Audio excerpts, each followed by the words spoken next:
Hello, how are you doing? Welcome everybody. Thank you for joining us no matter where you're joining us from. I'm getting excited about this. You'll know why very shortly. I have a very awesome guest with me tonight. But if you're on LinkedIn, on Facebook, or on YouTube, thank you so much for watching this. This is going to be a beautiful show, and we're going to all together learn so much. So I want to, without further ado, introduce to you for the first episode of Level Up, where we're going to be talking about practical things that are meant to give us an edge in real life so that we can be the humans that we were destined to be. Yes, reference in advance. Amongst of all the awesome people on this planet, I have the next person that I'm about to introduce to all of you all, and let me just, I'm just really thrilled and honored to welcome a truly remarkable Renaissance man, Bruce Cryer. Now, for over 4 decades, Bruce has passionately pursued excellence and human potential across business, the arts, academia, personal growth, everything. His unquenchable curiosity and courage to live life fully has unlocked unparalleled creativity and innovation. There's just so much to unpack here, so I don't know how to get to all of it. And we're just going through like an hour of technical difficulties, but we're going with this, baby. So from touring internationally as a singer to photographing, I don't even know if that's a word, exotic destinations, mentoring business mavericks at Stanford's hallowing halls, to dancing and hiking vigorously with titanium hips. Bruce has never settled for mediocrity. This is just what's remarkable about him. He embodies the power we all have to rise above life's adversities through resilience, mindfulness, and leadership.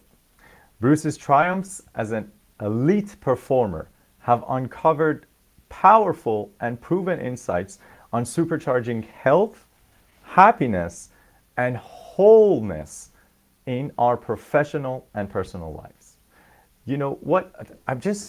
Bruce, I'm getting like the drum rolls are coming up. These insights will help us heal, uplift, and help passionate souls, such as ourselves and everybody around us, to become the giant amongst the giants we were destined to be. I'm pumped and honored to be in the presence of this game-changing pioneer in unlocking even more of our infinite human potential, the one and only Bruce Cryer, ladies and gentlemen. Please put it up. Yes, for Wow. Bruce. Wow. Thank you, Bruce. What an amazing intro, Bliss. You need to travel with me whenever I'm doing events or speaking or performing or something. You got to be the guy. I mean, that was what an introduction. Bruce, I don't know if that will do you justice. There's so much I didn't say. The most, and I think like the heart math is why like you probably start everywhere, and everything else will just start uncovering about what a mysterious and powerful man you are. And I'm just first of all so honored that you accepted my invite to come on board and share your wisdom and your insights with our community. A whole lot of people will be left a lot better after this, after hearing you, and I'm 100% certain of that. Well, thank you, man. It's a privilege and honor to be here. You and I met almost exactly 2 months ago in Orlando, which is where I happen to be, right, as you know, right now. That's right. And it felt an instant rapport. Like, who's this guy? We, Didn't know anything about your background either. And yes, then little by little, we kind of discovered, wow, we have some interesting things in common, so like true. stage, like performing and inspiring people. But anyway, it's great to be here in your vibe with your crew and get to know some people. So thank you.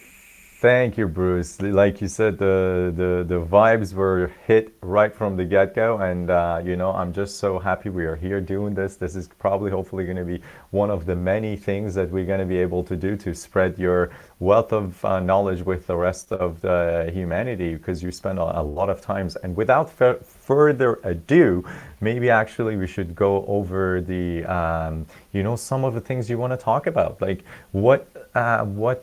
let's just give everybody a little bit of first of all a background, because I said like the cliffhanger version, but like what do you see yourself as some of the defining milestones in your life where you actually got an opportunity to pivot and create, like when you look back in hindsight, what do you see as some of those pivoting moments, and how did you get about them, and how did they define you to be the next version of yourself? Great question. Well, as you're asking that question, I was thinking that I am an interesting combination of extreme curiosity and an extreme interest in trying things, experiencing things. Maybe I'll be good at that, and a lack of goal setting. So I'm kind of Yes, like both guys. So yes, when I was a kid, I really had no idea what I would be when I grew up, and I kind of still don't. yes, And that left me, enabled me to be open to trying things, exploring things, discovering I had talents as a singer, as a dancer, as an actor, being on stage, as an educator. yes. You referred to photography. That's been a joy of mine, which I didn't really realize I had as a talent or a love until I was surviving cancer. Around That's right. almost exactly 14 years ago, I had surgery for cancer, and in the Yes, aftermath of that, in the my aftermath, man. yeah, thank you. Just had the 14-year anniversary right before Christmas, actually. 14 Yes, years cancer free, and but in the aftermath of that, I found my own energy kind of eventually reviving, and finding wanting myself to express creatively again. And initially, because of the surgery, and then later I had, you made the reference to titanium hips. About a year and a half after I had the surgery for cancer, I had both hips replaced. that's right. And having been a dancer, I never imagined I would dance again. Now having to have Wow. them both replaced. Yes. But uh, don't sell yourself short. I discovered not only could I dance, I could get as good as I wanted. Oh, I think you froze up, brother. I can see I'm not frozen on my side. There. Oh, okay, perfect. Sorry. We lost you after you said you realized not only you can dance. Ah, but I can dance kind of as well as I want. That's right. However much I want to get in shape is the degree to which I can truly dance again.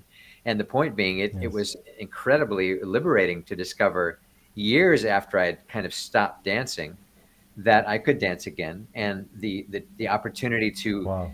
experience my own creative expression as a life force within me that had an avenue again in dance that I never imagined I would get again. And That's so so crazy. the release that happened, which also fed the desire to do photography, which initially was just, I'm bored. I've got to get a drip of strong antibiotic into my blood for 3 hours every morning, 3 hours every night. This went on for Yeah. 6 weeks. What am I going to do? Well, I'm hooked to a pole with a bag dripping very slowly. Well, I got a free hand. And it's Mm-hmm. pretty outside. There's dew on the deck. There's fog in the mountains. I was living in the Bay Area, so how do I make lemonade out of lemons? And found that I actually loved taking pictures. And little by little, people would say, "Wow, that's an amazing shot. What kind of camera have you got?" I said, "iPhone 5, or whatever I had at the time." And the iPhone 5, there's no way. And I said, "Yeah, there Oh is. You wow. can. There's more you can do than you think. You just got to play around. You got to be willing to kind of explore." So that theme That's right. kind of kept happening for me. When a friend of mine said, less than 6 months after I'd had both hips replaced, that he wanted me to try this improv dance thing called Five Rhythms. You've probably gotten into it. Yes. It's similar to ecstatic Yes. dance. Some people know that term more That's so. right. Very similar.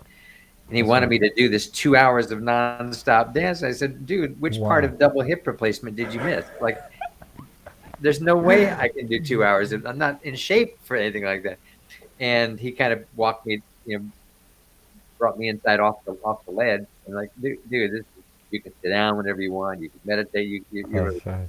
And I decided to give it a try anyway, in spite of my fear that my body wouldn't be able to do this. And not only did I fall in love with it, it became a huge part of my therapy of rehabbing from all that Oh happened. wow. What we didn't mention was during the same roughly 2 year period, my mother also passed away and my marriage was ending. And I was making a Yeah. huge decision, which eventually led to me deciding to step away, step down as the CEO of HeartMath, the institute that you referred to earlier. So Yes. a lot was going on, not just the obvious things of cancer in the body, hips that needed to get replaced, et cetera, staph infections. So all of this, so through this, there was a willingness to, okay, we're doing this. What's going to Mm, happen next? Kind of an mm. openness to explore and not feeling like I've got to have a goal either. I can just allow myself to explore and see what happens. And so that's where the term Renaissance man came in. People started saying post surgery, I was singing again, and I was now dancing again. Like, man, we Mm. didn't even know you could do those things, and you're doing those again. They knew Yes. me from, I see on the screen, having taught at Stanford for many years and whatever. But I just sort of allowed myself to go for it. Like, try it, man, try it. You don't know. And so that's That's kind of so been my true. whole life. And I've been willing to make major life changes. I think I lost your voice again for a second. Oh, okay. You said you were able to make major life changes, Bob. Your life changes without knowing what the outcome would be or what the specific goal So the for something would uncertainty be. was taken. I guess the biggest obstacle that everybody has in embracing change, which is one of the biggest factors actually of pattern success that we see in the population. You're saying that you kind of didn't have the option of not embracing change. Is that what? Like because it was just taken away, you're like, well, I guess I gotta go all in. What made you actually like embrace such amount of change? Because that, like in you see in real world, there is a huge resistance in most of the population past the age of, I would say, even 12, 13, where there is this resistance towards change. How are you able to just, like embrace so many unknowns? Yeah, that's an awesome question. I think a significant part of it is my nature. When I had my human design done about 8 years ago, the guy looked at my chart. I'm a projector in that system, if you're familiar with it at all. But I don't need Yeah. to get into the details. But what stood out for me, among many things that I learned about myself, was that when he showed me my chart, he said, "Okay, you are the." He'd been doing this work for 25 years. He had this gentleman who was my expert teaching me about human design Yes. had been doing it for 25 years. So I was the 500th client or whatever, and he'd done this a lot. Yes. And so he's describing. He said, He was kind of pointing out different things on the chart, and he said, "You are the most open person I've ever seen." And I Wow. thought, okay, is that could be good, and that could not be good. I mean, that's how, kind of neutral. how do you see that glass though? Was it a half full or half empty at the time though when you heard it? What was the experience so far? I kind of I felt good about it. I felt good about it. I Okay. thought I want to be an Good. open person. Yes. That is at my core to be Yes. open. This is not a shock. I'm surprised to hear you say I'm the most open person you've ever tested. That's like okay, Yes. because I know a lot of people that to me are extremely open people, and I'll try anything. And I'm not like a total risk person. I don't like parachute off mountaintops and do really crazy stuff. But I'm open to considering that something that may appear to be very bad news may have a silver lining, and I'm going to go for it anyway. I mean, when I sat there in the doctor's office and he told me I was first time I was meeting this particular doctor, and they had detected a large tumor in my body, and I didn't know that where the tumor was located, it could only be cancer. Benign tumors do not grow in that part of the body. Right. And so I was sitting there being told you have cancer and it's large. Yes. And we're pretty sure you're basically a healthy guy, blah, blah, blah. And obviously 14 years later, I'm fine. But at the Yes. time, uh, and he knew I was a speaker. He knew I was on stage a lot, and he knew. Mm. And I said something to him about, um, I know I will have a story to tell, and I feel like I will need to tell it. There could be people, whatever I go through, there will be people that will need to hear and be somehow inspired by hearing whatever happens. And he kind of smiled and said, "That's a good attitude to have."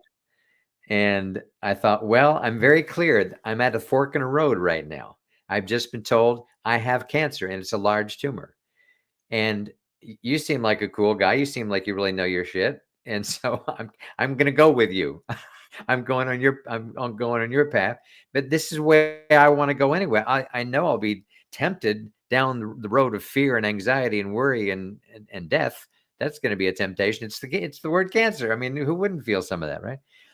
But I'm also going to make every effort I can to stay in the moment and move into a positive frame, because that's what I was teaching, let alone believing in. And he, as I said, he just kind of smiled, and I said, "Well, I'm clear. I got a choice, and I'm sure the choice will continue to come up, whatever happens in this whole journey." And so I So think that defining moment was, I'm assuming that's one of the defining moments. absolutely. That's why you're sharing it. But then would you say that what parts of, okay, now I have so many questions. Oh my God, I don't know where to start. Okay, so I would rather you continue because it sounds like you weren't finished, and I got excited. So Well, I've lived 14 years, so yeah, I'm not finished, but 14 yeah. years until that happened.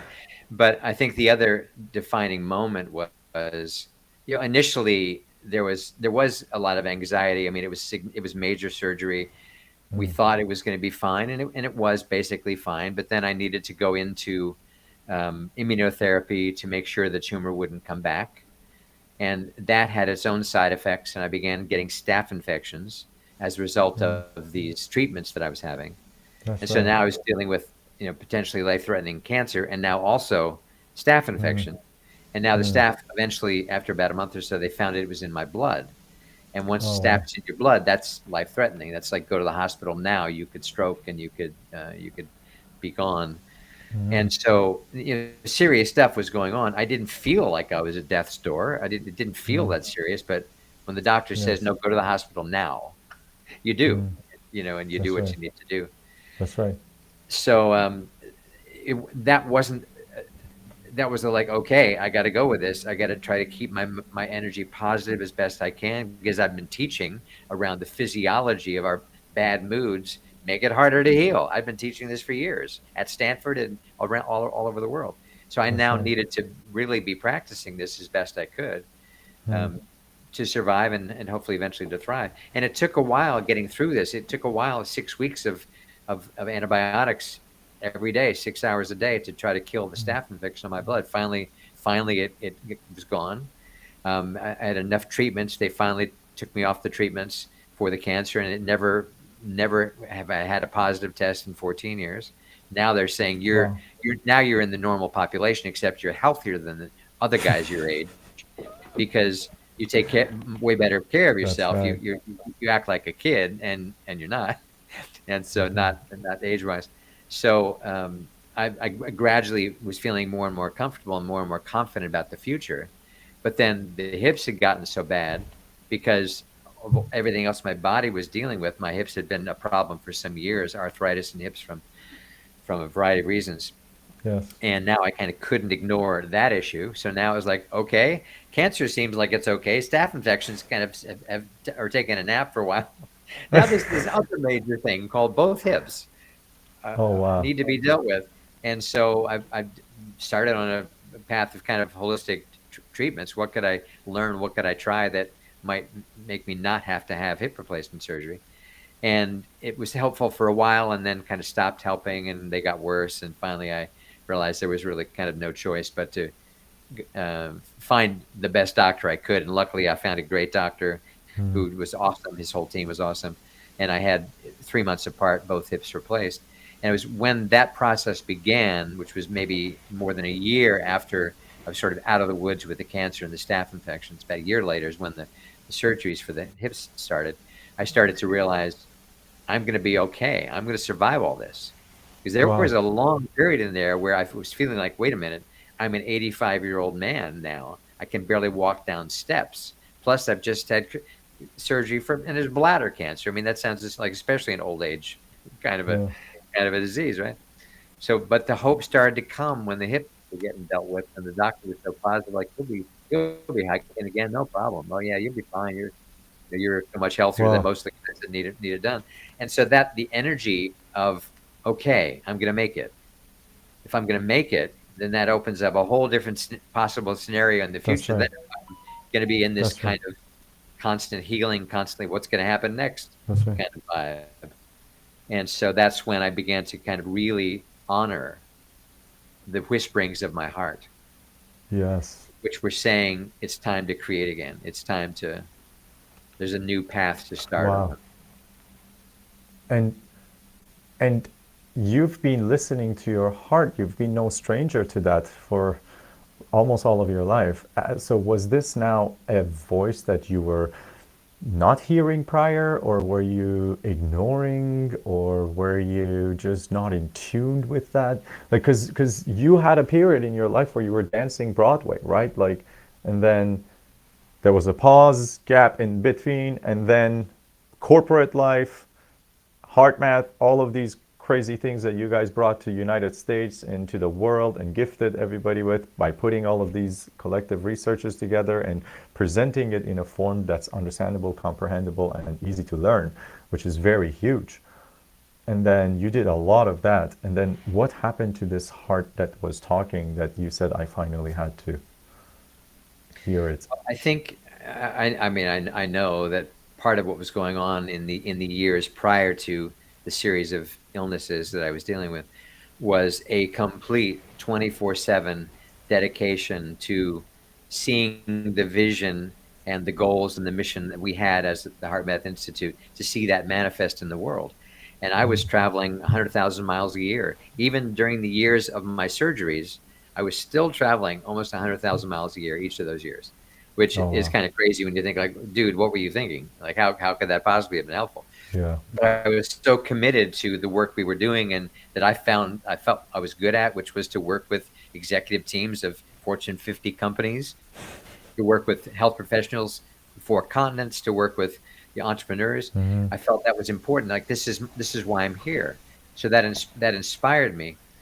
But it also was shutting down where I wasn't hearing because I was so identified with that role, but also all the good that was happening. I mean, it's a very inspired organization. For those of your viewers that have ever heard of it, Heart Math Institute is revered in the world That's right. for the research around this topic of heart coherence, Yes. the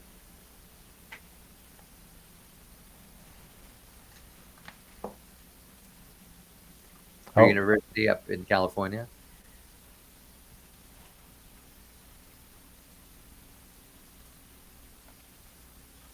There were things bubbling in me that I wasn't really hearing. And but then when life kind of did a massive freeze frame on me, and I had to suddenly deal with a body that was having to go through all these invasions, surgeries, weird foreign objects in my body. yes. um, I now was in a mode where I had to listen from time to time. I had a lot of time on my hands. I had to not be in meetings a lot. I had to I had to be lying down, having just come out of a procedure or getting ready for the next one, or I had to. Oh. And so there was a lot of reflection time. And as I started getting better, is when, and I thought, I think I'm out of the woods now. The cancer's receded. No tests are showing any sign of anything. Staph infections are gone. I'm out of that nightmare. And now the guy's telling me you'll be good as new with these hips. We get some titanium hips in there, and you'll be good as new. Wow. I was starting to kind of buy into it. Okay, I think so. And then I was allowing myself to imagine, well, if I'm really going to be fine, what would that look like? And I didn't even, it wasn't like a clear picture. A lot of people thought, well, I planned it all out. I planned my next career. Not at all. I still, when I was making the final decision, I had just had my first hip replacement and had to have another one 3 months later for the other hip. I was still Wow. in the midst of major surgeries, learning to walk on new hips. And I wasn't like planning my next move. I'm going to set up my shingle and be a consultant and executive coaching. I kind of had vague ideas. I think I could do that probably, but it wasn't all a plan. I was still in pay attention to what your heart's telling you. You've got the privilege right now of you have to heal. You have to heal. And then it became, okay, this is my one shot at going through a major set of issues, my one shot to come out golden. Not in the Mm. sense of how the world sees me, but having learned something from all of that, having grown in new ways as a result of all that, having allowed myself to listen to parts of myself that had been kind of dormant, like the creative part of me, like the one that is a singer, like the one that is a dancer, like the one that you know uh, has fun entertaining people. To listen to that again. And I want to segue this into, before we get into some heart math juicy stuff. I want to segue this into the singing part that you said, because when you say singing, some people may be like, yeah, no, like your Broadway style, which is like very telling, such a storytelling thing. When did that start? Like this song, I'm assuming everything you said is just Only Way Is Through, right? So is that how the song came about? Because I want to play that song for everybody who's going to watch this. The Only Way Is Through is the one you want to play? Yes, yes, I definitely Sure. want to play that. Yeah. And wait, which one came first in the chronologically? Would it be like in terms of your life realizations? Was it The Only Way Is Through that you got to first, or was it Yao Me? It wasn't sequential exactly. I was in a process in 2017. So 6 years after I had stepped down as CEO and I'd had the final hip surgery and I didn't have to have any more surgeries. 6 years later, and I had been performing already. I was performing in front of healthcare audiences. I have this amazing creative partner named Gary Malkin, who's a 7-time Emmy Award-winning composer and brilliant performer. We had been performing all around the world, doing a project we call "What Makes Your Heart Sing."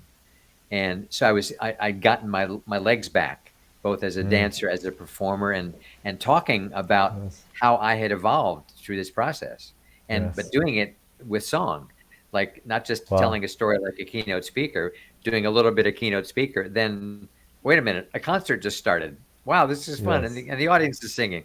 So we were yes. creating these performances which were rich in content. That's why we called it a keynote performance.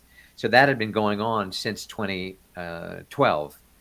We'd Oh started wow. working on that. So I had several years under my belt when I got approached by these two amazing singer-songwriter brothers named Isaac and Torald Corin, who I knew quite well. We'd performed together a little bit.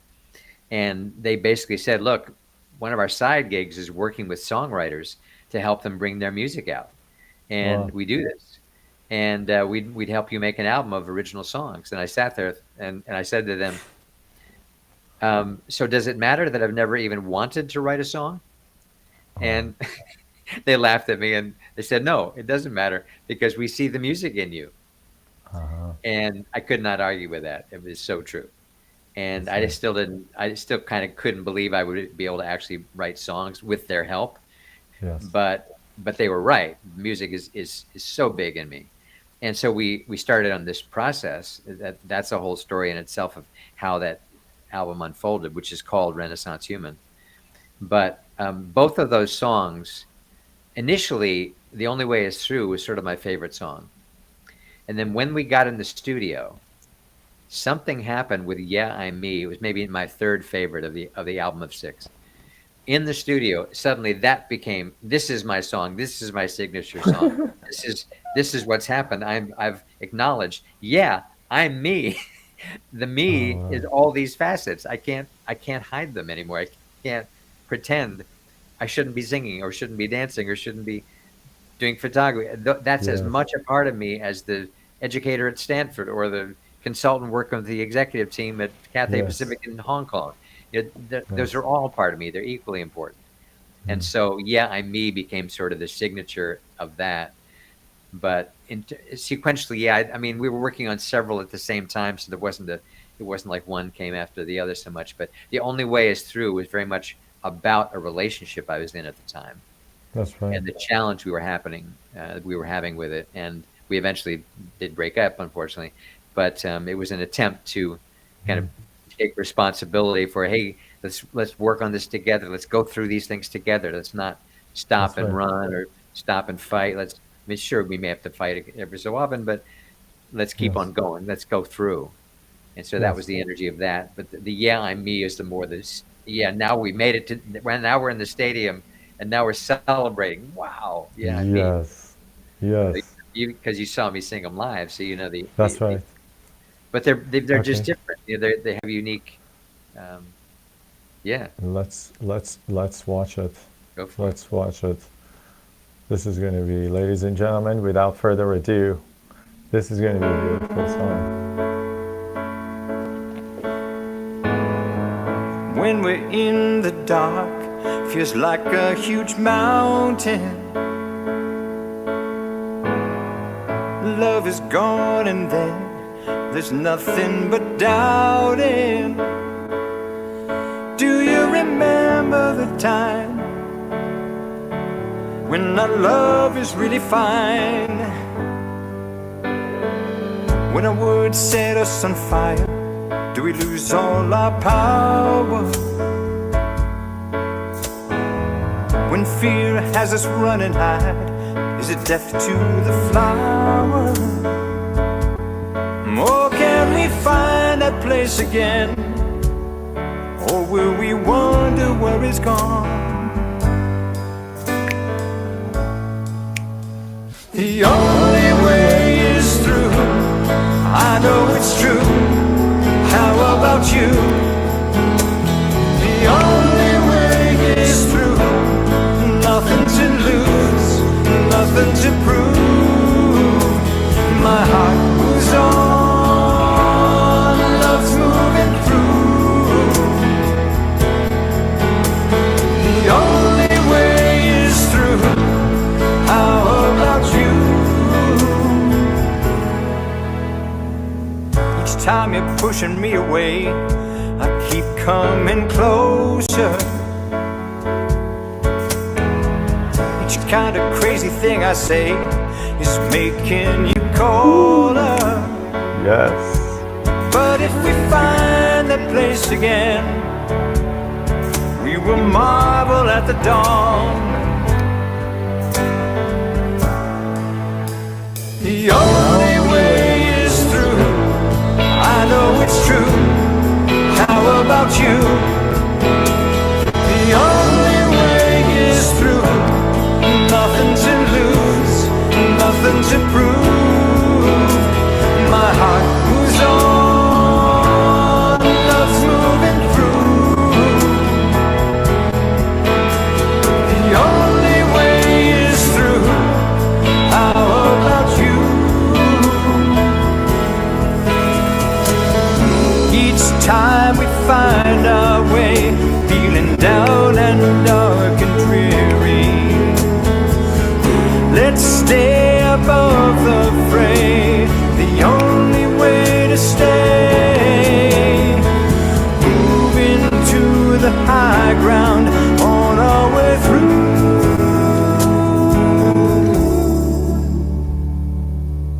The only way is through, baby. Is through. Yes. I know it's You true. bet. How about you? Yes.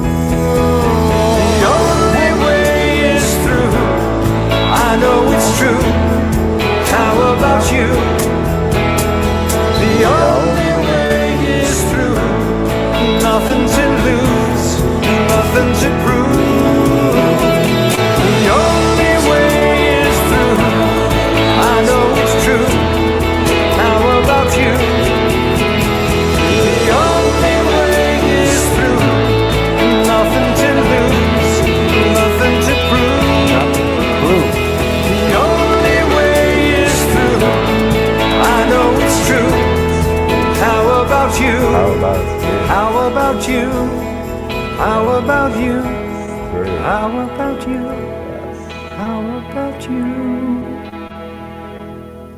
This is like just calling for a production of just Broadway just for this song. Like that's such a great song. Thank you. Thank you. Well, again, I mentioned them before, but Isaac and Torald Corin, amazing singer-songwriters. They were called the Kin 15, 20 years ago, and they opened for Coldplay. They were the opening act for Pink on her world tour for 2 years. Yes, They performed with Sting. They're awesome yes, men and awesome singer-songwriters. And the process of how we came to these songs is, again, a whole yes. story in itself. But I'm so honored that we got to work together. Well, it's beautiful. Thank you for sharing this great song with us. It's like it's rare to find songs that are truly empowering and just like come to talk about a story that are connecting. And I say this as a DJ. I say this as an Mm. ex global DJ that's now retired, but like I've heard it all, like Wow. it's hard to find songs that are so deep and so positive and so just all around empowering. That's very important. Thank you for Thank doing you. that. Thank you. I think there's all the positive songs. There's some amazing positive songs, inspirational songs of the world, but the ones that kind of indicate there's darkness, and we got to That's go right. through it. It's not just Yes. about being positive. It's Yes. like we got to go through this stuff. I know I drive you crazy. Guess what? You That's right. drive me crazy, and we're not gonna. We got to go. Yes. We can go through it. So Yes, thank you. indeed. Thank you. Appreciate it. Indeed. Okay, so before we get to the second song, I wanted to ask you now some questions about like the fundamentals, like of the because I know you're now doing a new program, right? Like where you're doing it with Nima, where you guys are bringing the power and your wisdom and knowledge, both of you collectively together with your experiences and doing this certification program where you're teaching those who are interested, and I guess there are mostly probably people that are in the health and wellness and growth areas like personal executive growth.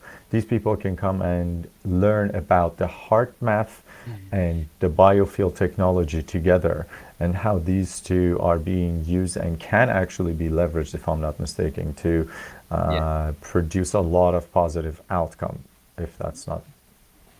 Yes. So in essence, the heart coherence side of it, as you said correctly, Nima Farshid, who is, as you know, a dear friend of yours, Yes, that's how we yes, met. It was yes, Nima's event in Orlando that's right. back in November. Nima's he's my Persian brother of another mother. Now I've got two of them because now you're also.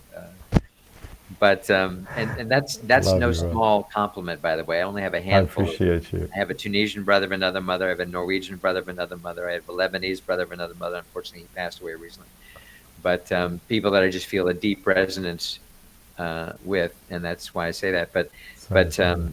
yeah, the concept of heart coherence emerged out of the work of this institute called Heart Math Institute out in California, starting 33 years ago. And we discovered that, and part of why we even were founded by a man named Dr. Childrey back in 1991 was this view that the importance of the heart had been dumbed down over the centuries in the West, not in Mm, other cultures, but in the West. Western medicine had decided the heart's just a fantastical pump, mhm. and it wasn't the seat of the soul. It wasn't the source of wisdom. Why would you associate the heart with courage or love or compassion? No, it's just a pump, an amazing pump, but it's just a pump. Yes, This was the Western yes. medical view, and we were just like, except that when your heart breaks, you feel it here. Except when you don't, when your heart's not in your work, you do a lousy job. When That's you're right. when you're not feeling appreciated, you quit. When you don't feel in love anymore, you don't want to be in the relationship. There are so Mm, many examples of we say as a parent, and I've got a 37-year-old daughter, and when she was little, every now and then I'd say to her, go out and sing with your heart or play with mm, your heart, right? I mm. didn't mean sing with that fantastical pump inside your chest. That wasn't what I meant. I meant a dimension of the heart that poets and romantics and every major religion and every significant health and spiritual system, Ayurveda, medicine from China, you name it, revered the heart as a source of intuition, courage, wisdom, etc. So we said, okay, the West has gotten really sidetracked here, and we got it. But in order to change the balance, we're going to have to use techniques of modern Western medicine in order to prove to a Western medical audience, or one that's influenced by Western medical principles, we're going Wow. to have to do it that way. We can't just bring in chakras and expect a doctor to buy into. Oh That's well, right. you got the heart chakra in the center of all seven. That's not going to fly, let alone to affect organizations and corporations. And I've worked at the board level of BP, British Petroleum, of Shell, of Unilever. It was the mainstream science that HeartMath committed to doing starting in the early 90s that proved out that the heart is this highly complex system that has neuronal structures in the heart itself that function like a little brain. So many things were discovered about the intelligence of the heart, the innate, unmistakable intelligence of the heart. And little by little, as we began to be able to prove more and more about the heart, people start to buy into it. And then many people, whether you're consider yourself on a spiritual path or have a faith of some kind, many people have this natural affinity for their own heart. It's like they want to honor their heart. I've done this thing for years in large workshops and small workshops, and I'll be in a hotel somewhere with a group of say 200 people, and I'll ask everybody to close your eyes, and now I just like you to point north. And if you imagine if you're in a hotel conference room, you have no idea really where north is because you're not familiar with the surroundings. So all the hands Oh, going different oh, directions. I see. Like, Like, I thought just mine. Yeah, you're right. I don't know why I went up. I thought this is yeah, north. That was me. that's okay. That's okay. You cheated, but it's okay. But so then I'll ask the same audience. I'll say, now close your eyes again. Now everybody, point to yourself.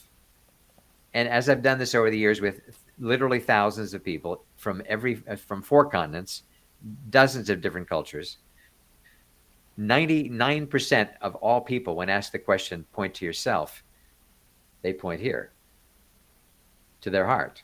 They don't Wow, point up here. The 1% that don't point here, it's because they're pointing up here or maybe at their chin. that's But very true. when you ask the question, point to yourself, we all go here. Now how is that? Were we trained by your parents? Well, if anybody ever asks That's you to so point to true. yourself, make sure you point to your heart. No, there's just some intuitive sense that that's me in here. That's the core of me. It's And so so heart interesting. math said, Nobody ever points to like their brain. When you say point to yourself, nobody goes like this. Very, very, very few put people would very have. few, very few. Now, yeah, very few. There's just an awful lot of people. When if you're, it's just how it's worked. So That's so so that interesting. was kind of fascinating to me. And again, I It could is. be in Malaysia with a room full of women at a telecom company, as they did one day, and it was all women who were covered with the hijab, and um, Yes.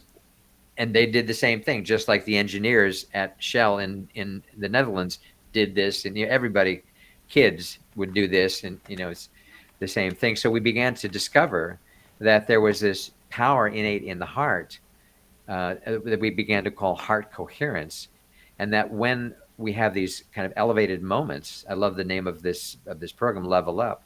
That when we have those moments, it could be on a beach seeing a sunset.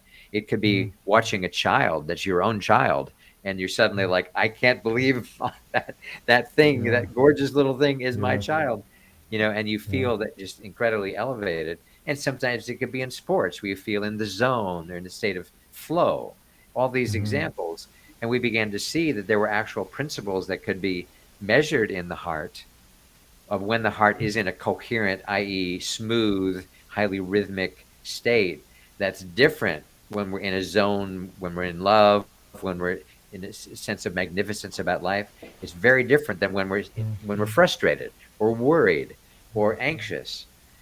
What the heart's doing, how it's beating, is dramatically different depending on the nature of our emotional and mental state. And so, as we began to see this on eventually thousands of people, and sure enough, if you just ask them to feel grateful for a minute or two, and really do that, be grateful for your pets, for your grandma, for the fact you have a job, for the fact that the friends in your life that matter to you, for your faith, for God, whatever will enable you to feel that. When we would hook people up and measure their heart pattern, it became this beautiful sine wave when they were in a positive emotional state. However, when they switched and focused about the worry about money, the worry about their job, the boss that drives them crazy, when that would happen, the pattern looked like an earthquake in Yes, their sir. body. And Yes. we can all kind of relate to that. When you're feeling love or gratitude or appreciation, it feels very smooth inside. When you're Yes. feeling frustrated or anxious, oh, it's this tug of war between how you want life to be and how it is. Well, your heart reveals those exact feelings. And then where it got even more interesting was when we discovered, well, the heart and brain are constantly talking to each other. And there's 4 times more information going north to the brain from the heart than coming from the brain down to the heart. 4 times more going up. Yes. Yeah, there we go. That's a great diagram right there in the upper right hand corner. Heart rhythm pattern of an individual. That's exactly what I'm describing right now. This is it. So whenever any human being, we did this with thousands of people, are feeling frustrated, the pattern of how their heart is beating looks like that diagram at the top right there. Looks like an earthquake.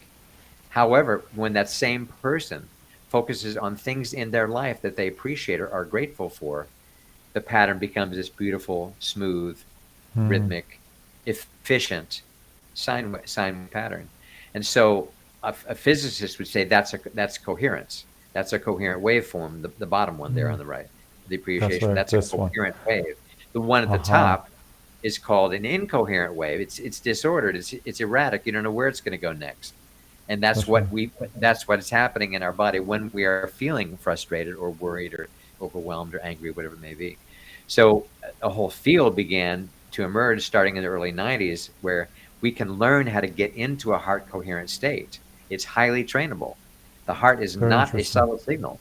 The heart is very easy to pick up. It's very easy to feel your heart. Have too much coffee.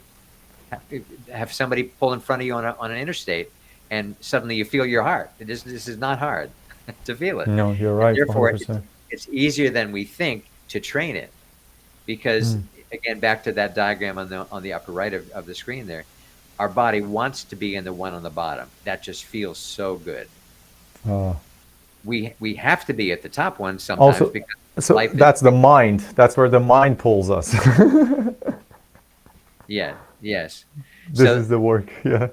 yes, exactly. So that understanding, that particular graphic you're showing right now has been published in tens of thousands of books and scientific articles because That's right. before HeartMath began exploring this idea of the coherent nature, the incoherent or coherent nature of the heart, this was a brand new concept. We were the ones who kind of came out with this. But then we discovered it's actually not that hard to train yourself. And when you do, as I said before, 4 times more information is going from the heart to the brain. Do you want chaos going from the heart to the brain, or do you want a sine wave, a coherent, smooth, like a symphony going to your brain? That's right.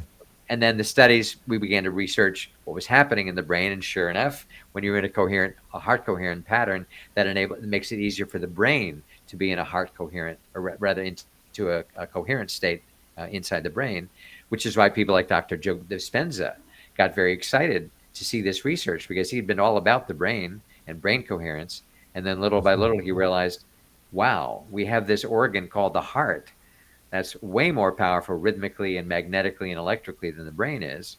And it's the timer, it's setting the beat for our life. And if it's a chaotic beat because we're stressed out all the time, and who isn't these days, then we're not going to be able to perform at our best. So to level up, to go back to your phrase, means becoming more aware of those patterns and changing them, which is far easier than people realize. And it's as simple as sitting outside or sitting inside and just focusing on your breath for a bit, breathing it, slow it down a little bit, and then just reflect on things that you're really grateful for. Like I'm really, as I told you, I think several times when we were there in Orlando, I kept kind of wanting to sit next to you at an event because it was just, we were having fun kind of That's right. comments back and forth. And it was That's really right. enjoyable to be with you, hanging out with you.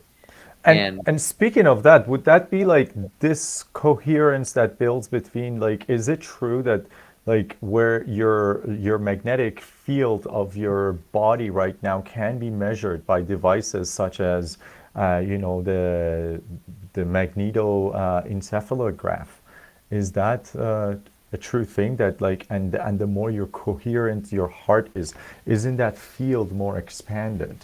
Yes, Uh, yes, all of that is true. And to clarify, that picture on the upper right is a great actual representation of what the field created by the heart is shaped like. It's called a torus, Torus, torus shape, like a donut yeah. shape.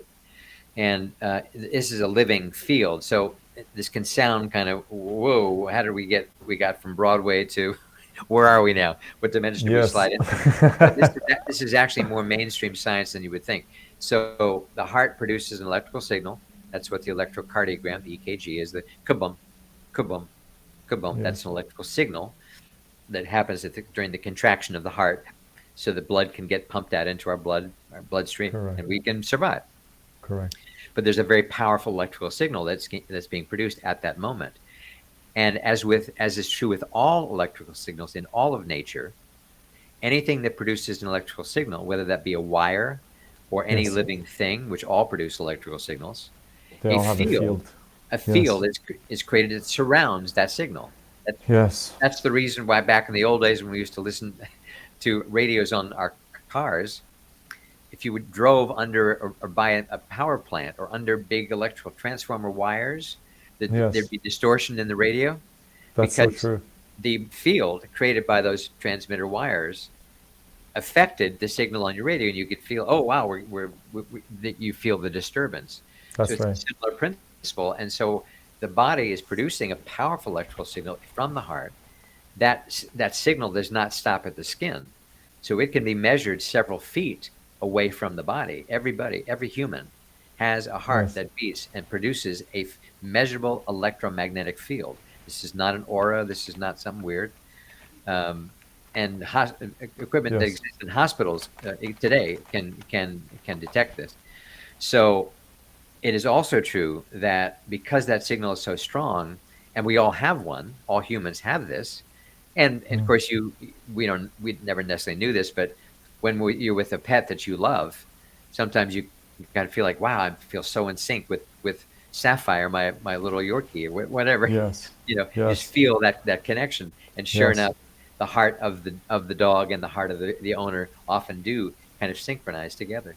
But back Wow. to human on human, um, we're creating these fields all the time, but the field is dependent upon our emotional state. It's not just a kind of raw electrical field that's not related to our feelings. That's So right. just like in that previous graphic, we saw the chaos of the frustration pattern compared to the smooth sine wave of the appreciation pattern. That pattern, which is physical and measurable in the body, is also magnetic and electrical emanating from the body. And it's changing depending upon our emotional state, right? So Wow. bring it back to real life, Yes. back to like you walk in and meet somebody for the first time. And I think this was kind of like how it was meeting you, kind of an Yeah. instant feeling of rapport. That's right. That doesn't always happen. There can be No. an instant, I think I'm going to go try a canapé right now. That's right. I'll do anything except stand and talk to this person. So we're all emanating based on our emotional state, mental state, et cetera, all the time, whether we know it or not, or believe it or not. That's right. It's all happening. So the more we can control, and especially for healers, for people in any kind of healing profession, every Yes. moment you're with a client or a patient, you are putting out a signal. Mm, If you that's right. yourself are frustrated with that client or with that patient, you are potentially affecting that client's ability to heal. That's right. On the other hand, when you're in a more loving state, when you're in a more compassionate state, when you're listening, you're That's right. creating a field. It's not going to necessarily heal that person just because of that, but it's going to make it easier for them, for their own healing More abilities, conducive. more conducive. Yeah. Which is why Yes. people love to go to certain spas because, wow, the vibe in here. And maybe it's the color, maybe it's the aromatherapy, maybe it's the rippling brook in the background, whatever it is, but there's a vibe that you feel. And so today we can actually measure this kind of thing. So this is important for people who are in any kind of coaching profession, who are leaders of companies. In a world today where everybody is so on edge for so many reasons, we're hyper critical of people and really noticing, like, well, okay, I heard his words, but I'm not buying what he just said. I'm picking up something in the energy here, whatever people call it, right? Very true. We're highly skeptical. We're nervous about leaders because Yes. we've seen too many that are just self-serving. They're just in Yes. it for the power and the greed, and not for really for caring, right? That's political leaders, that's corporate leaders, that's whoever. So all this ends up being really important because it turns out that being able to manage our thoughts and our feelings, to be able to regulate ourselves, and to recognize there is this innate power of the heart. It's designed to help organize all this. That's what its job is, and it does it on multiple levels: electrically, magnetically, through the circulation itself, through all the nutrients. The heart's also a hormonal gland. There's a Yeah. hormone called oxytocin, sometimes called the love hormone, the Yes. maternal hormone. That's produced in the heart as well as other parts of the body. The heart's producing hormones. So the heart's doing 100%. all these things that we realized because we bought into this idea it's just an amazing pump. But there's so much more to it. Do we have a question here from one of the viewers that's on screen? And it says, where do you find motivation and the ability to move beyond negativity through the struggle? Isn't that the answer? The heart? Yeah. That's like $1 million conversation here exactly about. Let's just go to the OG, to the right place, to where you point at. Yeah, yes is the answer, and thank you for noting that the question was here.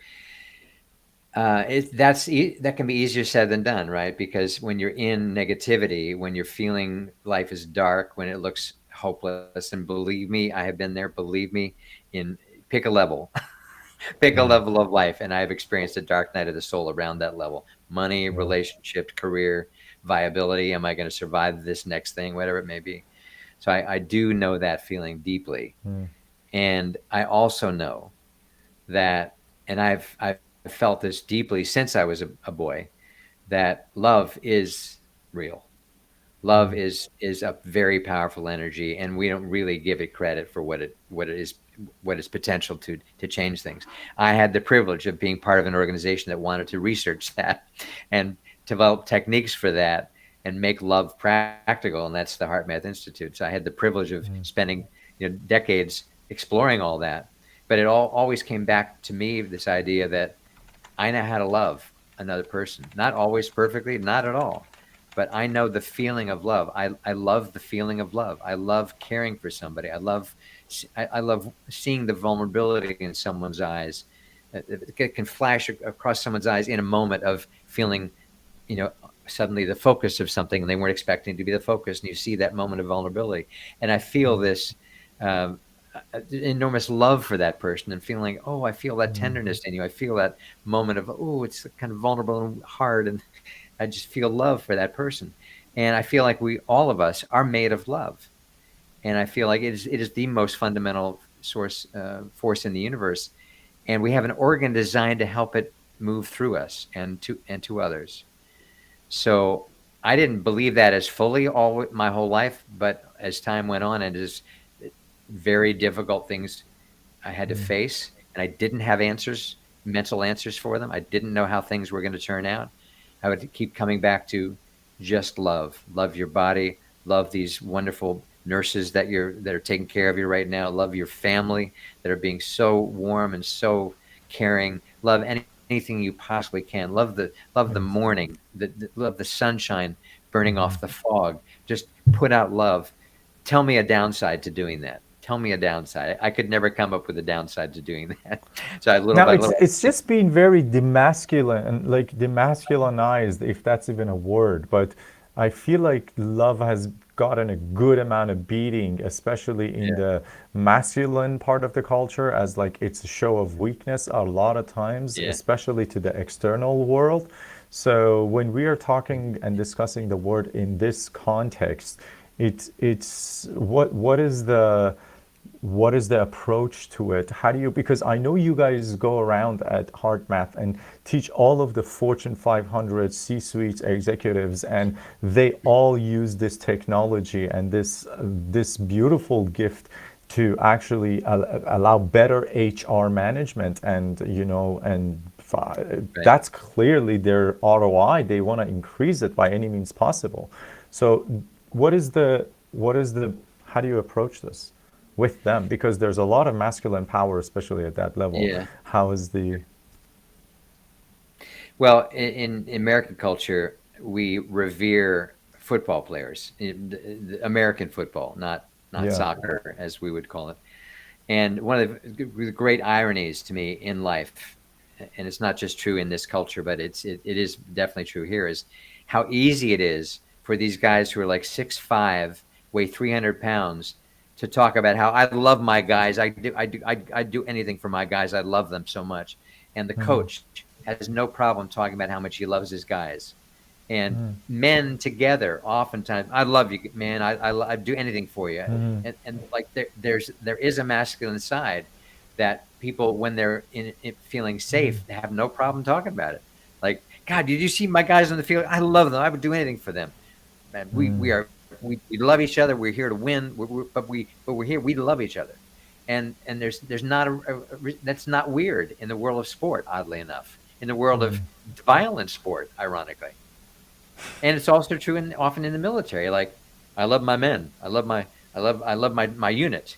And it's like, because at a certain point you realize, if you don't have that energy and yet you're going to battle, good luck. If you don't have that 100%? level of care that you really looking out for each other, good luck. Yeah. I think people who have 100%. been through really severe situations of life and death, it's often the awakening kind of happens like, what else have I got? How am I going to get through this without love? I better do it like a mofo now. I better get serious about loving. Yes. Yes, I 100%. need the doctors. Yes, I need the coach. Yes, I need the team. But if I'm not putting love out, good luck. So it actually, when you kind of cross a certain threshold, you realize it's actually highly practical, because it's It's a really probably, efficient, yeah. really Yeah. efficient energy for the body. People feel. I mean, sure, you got the skeptics. Sure, you got a culture that's not buying this Yes. in general. Yes. But little by little, no. I mean, you see it. You see it. It's happening. 100%. And my question was, how do you present it to them? Is it that you I present it to bring up them through examples of football players. I say, if it's okay ah for a 350-pound, 6'5" violent human who's paid to get one step short of killing other people, if it's okay for yes, them, if they find it comfortable to say yes, they love their guy, I love my quarterback, I'll do anything for him. If they realize yes. that love matters in situations like that, if soldiers and generals can say it, why are we so scared about it? And while we are on the subject, we had because we are approaching over an hour mark, and I don't want to take so much of your time because you've been very gracious to give us this. But the same user who asked the last question says that his dad spent, or sorry, her or his dad spent his life waiting to heal from several things in life while it flew by. He fears this. And what would you say to that? One of the, I've gotten the question so many times. How have you moved through all of these phases of your life? I lost everything financially a few years ago, Yeah. on top of all the other stuff. Um, and a part of what I recognized, and it was a very strong prompting that I was started to hear when I was going through all that stuff, and back in 2009 to 2011, the surgeries and my mother's passing and all the rest. I realized for myself that I am my nature. I'm a Cancer. That sign, the claw, the Cancer crab, Yes, of hangs course. on. The So I'm one of the most loyal people you could yes, ever imagine, because yes, to the bitter end, I'd be hanging on, holding yes, on to but there's a chance he'll still hear us. And I am all that, but also hang on to my detriment, hang on way past it was over, the okay, job relationship, the personal relationship, whatever. And I've had to learn to let go a lot sooner. And I've had to learn to, number one, experience the grief, the shame, the regret of anything that happened in my past, and What do you learn mean by that experience? to feel it, Okay, to embrace it, to just feel it, allow it, let it to go. feel it. Okay. Yeah, I Yeah, mean, yeah, let it be. in that period of a couple of years there, I was losing a lot, Yes. and I had lost my father a few years earlier. I've lost three brothers, both parents. Four of them passed through neurological disease, Alzheimer's, and three of them Alzheimer's. There was a lot of loss, a lot of grief, and That's I right. could kind of just tell myself, "Well, I'll just get coherent."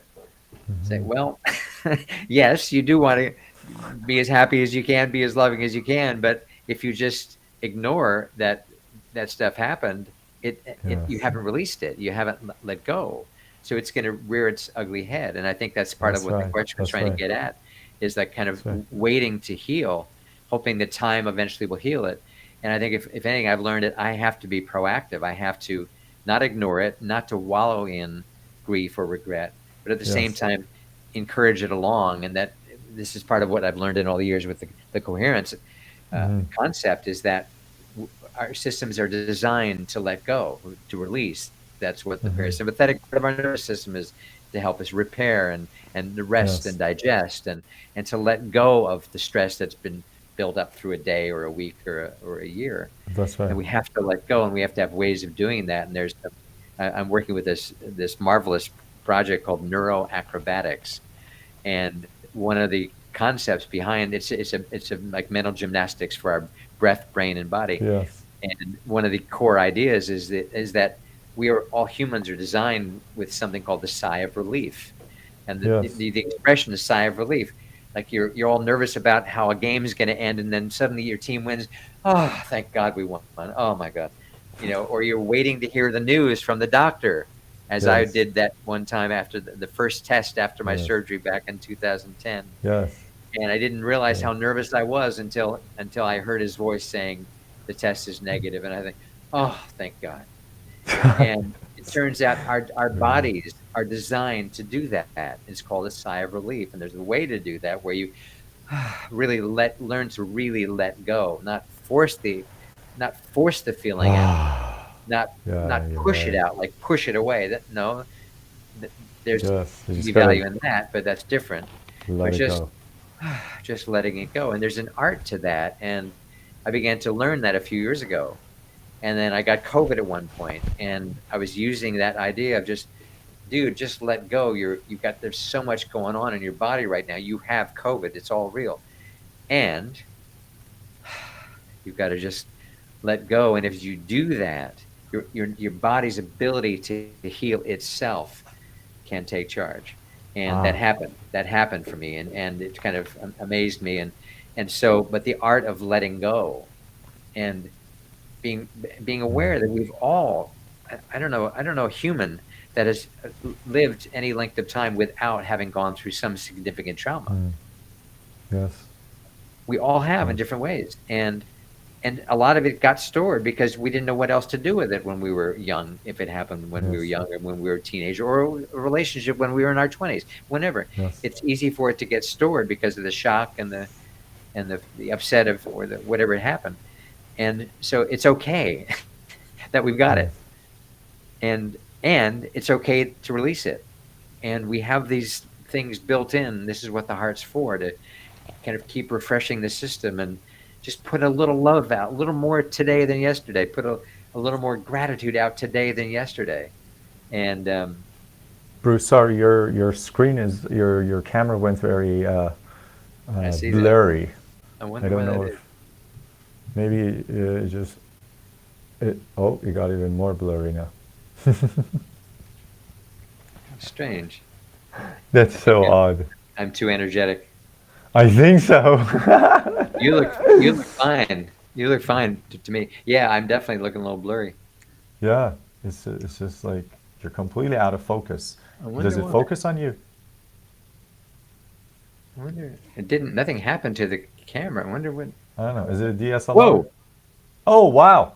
There you go. Came right back. I Interesting. Interesting. Okay, perfect. Sorry, you were saying so. Letting go, the art of letting go is how your insights look And into that. so there's a package. There's allowing our breath to be our friend, to befriend our breath. That our breath is designed to help us let go, and to Yes. use it. And this concept of a sigh of relief, whether you learn an actual technique or not, is not the issue. But it turns out that our bodies, about every 5 minutes, are designed to do it. You see athletes do it often Yes. unconsciously, like they step up Yes. to the plate to play baseball with the Yes. bat in the hand. A gymnast Yes. before they go out to do their routine. Yeah, you're right. Athletes do. The swimmers, there's an Yes. instinctual. I need to let go in order to be my best. That's And so true. so I've just begun to imply in my own life, I need to do that throughout a day, because it's easy. I'm a sensitive person. I'm affected by other people, let alone by my own inner dialogue or whatever. And so it's often important to let go of energy that's just starting to store up in me. That could be anxiety, it could be worry, it could not even be all my own. It could be, it's, like yesterday, the first day after all the holidays. It was a Tuesday. It felt like the worst Monday. I mean, there's a lot of intensity, right? Because a lot of us have been on vacation, and now it's like, oh, better get to work again. So there's like an extra, So anyway, so what's this one That's on the so screen right true. now?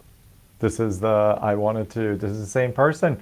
Follow-ups says, I live secluded and find it difficult to locate more intellectual people to engage meaningful conversations. Also, no call to religious affiliation for confirmation is his or she is interested in. Very interesting thing I want to actually put out on this subject, and that is that a lot of times, honestly, the path of success and growth is mostly traveled alone, and especially initially. That's how I feel, and I'm surrounded by people. What do you think with this? Yeah, well, it's a great question, because I think, of course, the seclusion that was kind of forced on much of humanity for the COVID years made this even more obvious. That's right. I felt it keenly. I had nobody nearby me that I could connect to in meaningful ways. Thank God for Zoom. So at least I had that. But when the Zoom call was over, I couldn't go and have a cup of coffee with the person either. It was just, the call was ended. And so I became keenly aware of how much more meaningful conversation I wanted to have. And part of it for me was just, I have to have that be an intention. And the more I have that as an intention, the more I will, those people will show up one way or another. It'll be a casual comment at a Starbucks, or at a coffee shop, or at a restaurant that leads to a deeper conversation. And I've got this very cool personal trainer. Just hired him, former NFL football player. Speaking of which, and he's a cool guy, and we're having some deep conversations. And our lives could not be more different in terms of our backgrounds.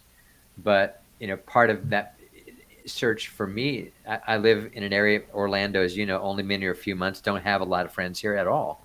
I didn't know anybody when I got here except Nima, who Yes. was the main reason I decided to stay here. And so to find to people more intellectually aligned, more meaningful conversations, it took some effort. It takes some Yes. effort. Um, but I Yes. think, to your point too, Bliss, that it is an inside job so much. And Yes. so part of me has been glad that I've been kind of this a millennial digital nomad for the last few years. Only I'm not a millennial, but I've had a very solitary life, living by myself for the most part for the last Yes. several years since COVID. Yes. And on the one hand, I've really missed more contact for the depth of conversation. On the other hand, I've had to face myself a lot, Yes. and a lot of growth can happen when you accept, okay, this is what I'm feeling right now. This is what's going on. I'm feeling sad. I'm feeling like I'm missing out on something, or whatever the feeling may be, and accept that. And to me, it's always still about love. How can I love more? How can I love myself more? But at the same time, how can I release so that I can love Yes. more? Because if I'm stuck in this unresolved grief or things that haven't healed, or feeling like, back to the initial question of the lady, I guess it was lady, about the father, waiting for things to heal, we have to be more proactive than that, and that's where love is a remarkable solvent, and where the breath can help us release what's stored in our autonomic nervous system and in our brains and our memory. That's real. That things get stored. That's real. It's not just, oh, that's an interesting metaphor. No, it's truly stored. And so we have to release in order to be free of that, and to have the ability to have more love. And such a wonderful way of presenting it. Thank you, man. I appreciate it. Now, obviously, me and you have so much we haven't covered, but it's already 15 minutes past the hour mark, and I don't even know how that's time passed. So, you know, it's always a great time speaking with you, and we had this experience even when we were together. We would just like talk for hours. So if I may, kind of right here, we will finish off with your beautiful "Yeah, me," because I want to definitely get that in there. But then we come back another time and we get more technical with a lot of more of what you can and want to share when it comes about the new program you're launching, and you know what that's going to include. And we'll go actually a bit more detail, because I do have so many slides from your conversation that you were actually having with me prior to this. So we could definitely run through that next time. Yeah, that'd be fun. It's fun stuff. That's right. We kind of geek out a bit, but it's cool to understand. There's all these things about how the human body and brain and heart are designed that are in our favor. That's right. You know, and so that's right. Cool. Okay, perfect. So I'm so happy that you're on board, and I'm glad we're going to be doing this. And with that said, we go to our where is yeah, me, before I start saying the oh, there it is. Yes. So thank you so much, those of you who are still with us on 5 different platforms, wherever you are: LinkedIn, Facebook, Instagram, Twitter, and what did I miss? YouTube. Yes, wherever you are, thank you so much for being with us. Thank you so much for watching this. Bruce has been nothing less than amazing, spending the last hour and 16 minutes and co-creating it with you, with all these beautiful energies that have come, watched this with us, and all of those who are going to watch this for years to come, whenever. Thank you. Thank you. What a treat. I'd be delighted to come back anytime, man. And it's a wonderful, environment you're creating here. It's lovely. Thank you, brother. I would love to take you up on that offer. But before we go, please, people, remember this song is another work by the one and only Mr. Bruce Cryer. Other than his business achievements, his lifetime achievements, and just going through so much, his songs are just something else. And I honestly, I'm not just saying this, they're on repeat on my Spotify since I met him. Awesome. Every time I feel down, I get picked up with these. Let's go. Awesome. And after this, we're out. Enjoy yourselves. Love you all.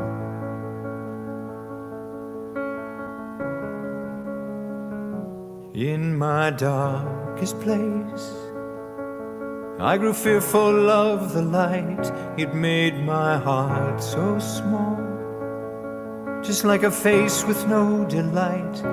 When we grow up scared, living like a refugee, and I have lived that way, and I won't ever go back to sea. In my heart, I know I'm the way that I'm designed to be, and I will let you know the truth I see when I am me. Now I live in light, I look up to the sky to keep me bright, and I know the way, and I'm living here all day and night. Yeah, me, oh, oh, oh, oh, yeah, I'm free, oh,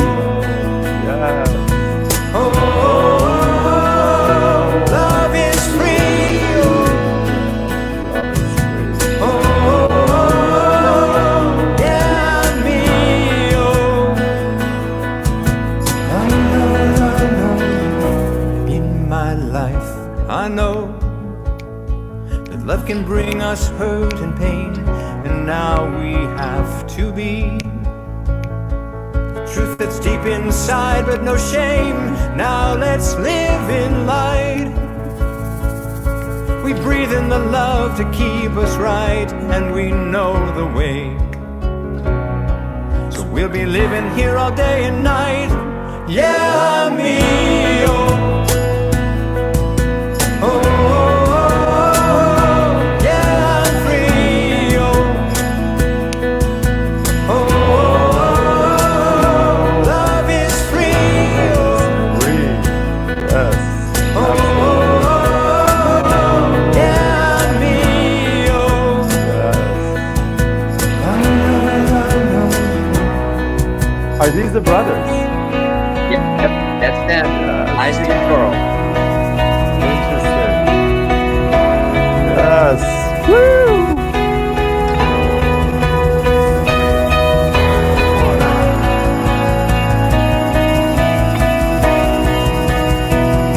Yeah, amigo.